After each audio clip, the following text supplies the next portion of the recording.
While Labor's lead in the latest news poll has narrowed 51 to 49, with support for the party slipping. The coalition gaining a point to 37%. But there's no joy for Peter Dutton. If it was a federal election vote, he would fail to form government. Those results should give both major parties cause to reflect on their diminishing appeal to voters. Aussies are seemingly turning away from the major party duopolies, with 31% of voters nominating a party other than the majors. The trend mirrors the result of Tasmania's election, where Liberal and Labor failed to form a majority government last week. Our next question for the jury: are voters turning their backs on the major political parties? Joining us is Tanya Mihalich, New South Wales One Nation leader, and Bronwyn Bishop, former House Speaker. Thank you to both of you. Good evening. Good to see you both. Bronwyn, we'll start with you. Despite the results that we've just said, the latest news poll, last week's Tasmanian election, why do you think the voters are not turning their backs on the major parties? For the simple reason that we have compulsory preferential voting, which means at the end of the day, it'll either be the coalition or it will be Labor. And that's because of the allocation of preferences.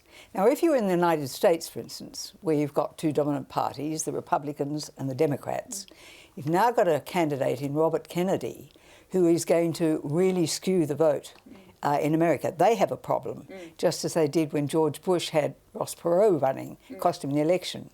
So, but here, because of compulsory allocation of preferences, it will be either one of the major parties. Now, in the time I've been in the from the time I've been in the Parliament to now, there were 16 different small parties which rose up and collapsed.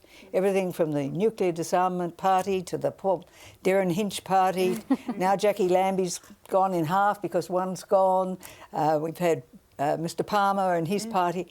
They all rise up. Democrats were there for 25 years. Collapsed internally, Greens picked it up, and then Labor has tried to copy the Greens and its vote goes down. You've got to be strong and stand for what your party is meant to stand for, and your people that you elect have to reflect that. Okay, on the other end then, Tanya, why do you think that voters are actually, in fact, turning away from the two major parties?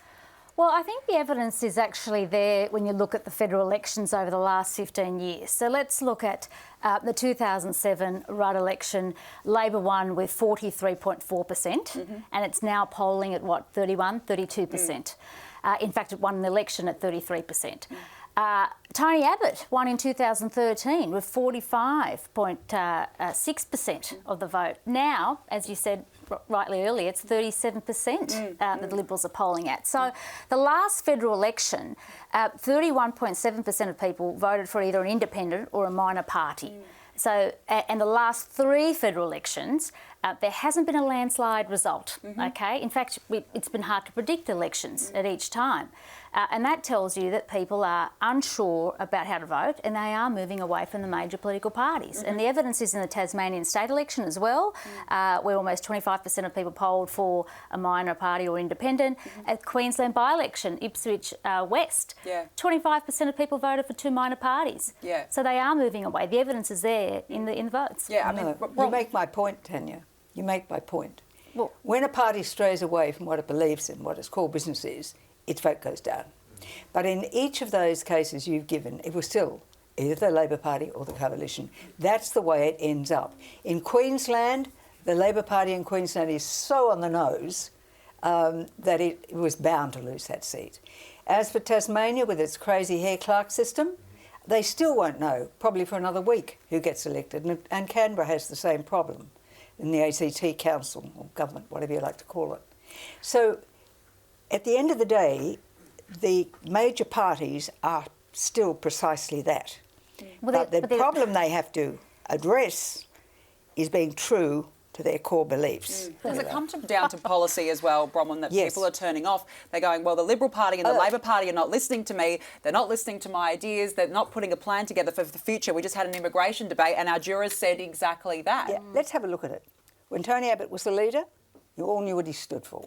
You knew what the party stood for. He had a landslide. Malcolm Turnbull takes over. He's like, so much like the alternative government, and he lost 14 seats. Absolutely. Peter Dutton's in there now for an opposition leader in his first term. His vote is doing this. Yeah. Yep. And he's strong and he's purposeful and he'd make a good Prime Minister. So it's not a question of turning away. There's always room. Look, I'll name some of the parties we've had. As I said, I named a couple, but there's the Motor Enthusiast Party, the Australian Shooters Party, the Australian Christian Democrats, Call to Australia, Darren Hinch, Family First, Jackie Lamb. None of this addresses why the polling has dropped for the major parties. And it's still dropped, and it's dropped because there are issues of trust. But it comes There's back. issues of disconnect. And you know Malcolm Turnbull, the Liberal Party elected him as leader, knowing all too well that he would be putting this Greens agenda in that made people really angry. And of course, so many people I meet each day tell me, look, I vote for One Nation now. I used to vote for the Liberal Party, but I left because of Malcolm Turnbull. I mean, there are people that have moved away from the Liberal Party because the Liberal Party has spent way too long virtue signalling.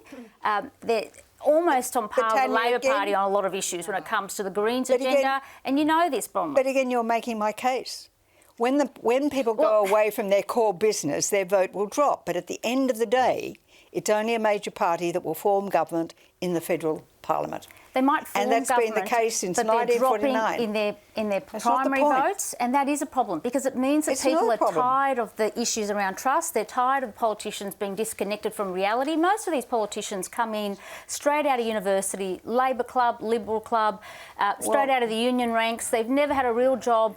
And they walk in and they just follow a playbook when it comes to the major political parties. I spent 27 years in one, so I know. I've had more freedom than I've ever had under One Nation. I'll be able to speak my mind now as being part of the One Nation party. Well, look, you both have your say. We're running out of time, unfortunately. I'd love to keep going. I love listening to what you both say, but let's call on the jury. The question to our jurors, are voters turning their back on the major political parties? You have 10 seconds to deliberate.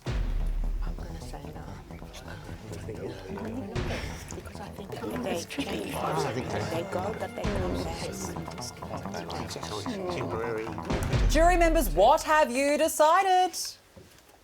Okay, let's count. We've got 1, 2, 3, 4, 5, 6, 7 of you say yes. The rest of you say no. So, in fact, you do believe that voters are turning their backs on the major political parties. Damien, why yes? I actually think they're both right. You're right. If we look at the primary vote, we're seeing the numbers to the majors drop. We are seeing that. You actually said that. Bronwyn, you are correct because on the two-party preferred system at federal level, it's going to be Labor or Liberal. You're actually both right, but are the voters moving away? The answer has to be a yes. And what we've seen in the Tasmanian election, as we said. Agnes, what do you think? I don't think so. I think Bronwyn's right. I think they wax and wane. When you stick to your core values, you absolutely vote for the major parties. Absolutely. Bronwyn Bishop, Tanya Mihaela, good to speak with you both. Thank you so much for joining us.